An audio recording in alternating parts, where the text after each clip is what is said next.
A very thoughtful and news-savvy woman by the name of Lorraine Dingman left a generous bequest to the University of Florida College of Journalism and Communications. Her only directive was that we create an award in investigative journalism. Now, I feel certain that when Mrs. Dingman was doing her estate planning, she was not thinking of data journalism.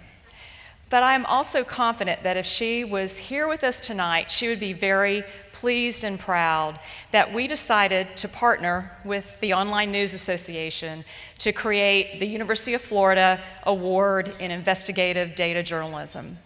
And we are especially grateful to Jane McDonnell and Josh Hatch for their help in creating this award. This award honors high-impact journalism that is exceptionally well presented. The awards are being given in two categories, small, medium, and large. And thanks to Mrs. Dingman, these awards are very lucrative as well. Each winner will receive a $7,500 prize.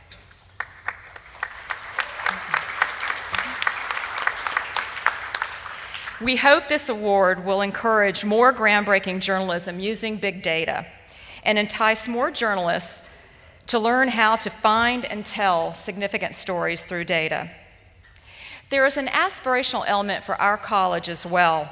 This award sets the bar as we develop our own educational programs in data. To accrue added value, we will invite the winners to Florida in the spring after a really tough winter up north to work with our students and faculty as journalists in residence. The cost of their travel and lodging will also be supported by the Dingman gift.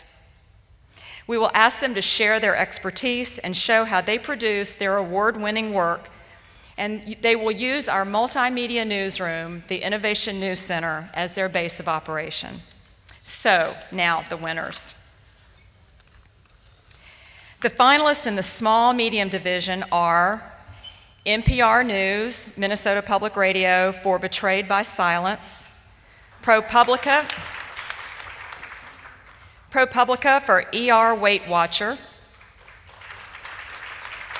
the Edmonton Journal for Fatal Care, Foster Care Tragedies Cloaked in Secrecy, and the Center for Public Integrity, Puppet States, Where the Money Went.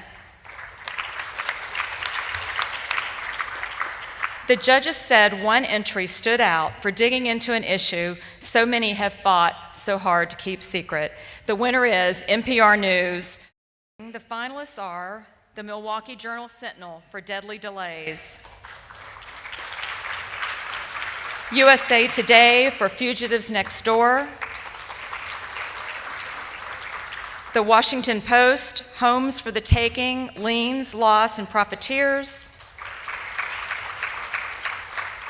La Nación from Argentina, opening and reporting on public officials' salaries and assets in Argentina. The judges said one entry demonstrated the authority that rigorous data analysis can lend to investigative journalism. The winner is the Milwaukee Journal Sentinel. I'm Marty Kaiser, the editor of the Milwaukee Journal Sentinel, but I'm standing up here today for Ellen Gabler, Mark Johnson, John Fauber, Christina Wenscraft, and Alan Vestal of our staff. And just very briefly to tell you how data made this a national story. We found out about a little boy that came home from a hospital in central Wisconsin. 24 hours later, he was lifeless. He called the hospital. The doctor said, well, put some cold water on him, see if you can wake him up, get him to move, bring him back to the hospital. They rushed him back to the hospital. They couldn't revive him. They took him over to Appleton in central Wisconsin. They couldn't do it. They put him on a helicopter and took him to Children's Hospital in Milwaukee.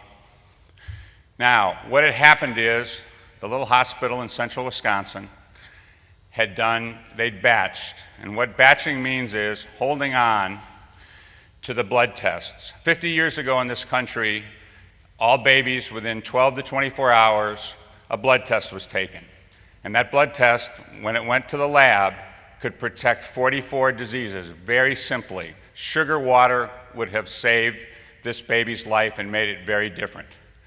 The baby survived, has mental difficulties. But what our staff did, and these reporters did, was said, is this just happened once, or has this happened across the country?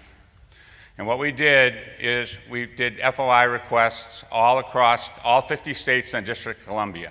Only 24 states would let us know what happened, how often the tests were being administered, and how quickly they were being administered. We weren't asking for names. They gave us HIPAA. They gave us all sorts of reasons they couldn't do it. Very simple.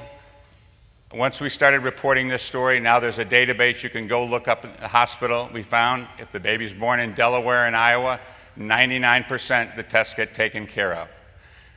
The simple story that really brings it home is a case in Colorado. A little boy born on Tuesday. The test gets taken. He has a problem. Everything gets solved. Another baby is born on the weekends. Same problem. The hospitals hold on to the test. The baby dies. Very simple procedure. We were able to build this database across the country. And what better could journalism be doing than saving the lives of babies and protecting them from a life of disabilities? Thank you very much.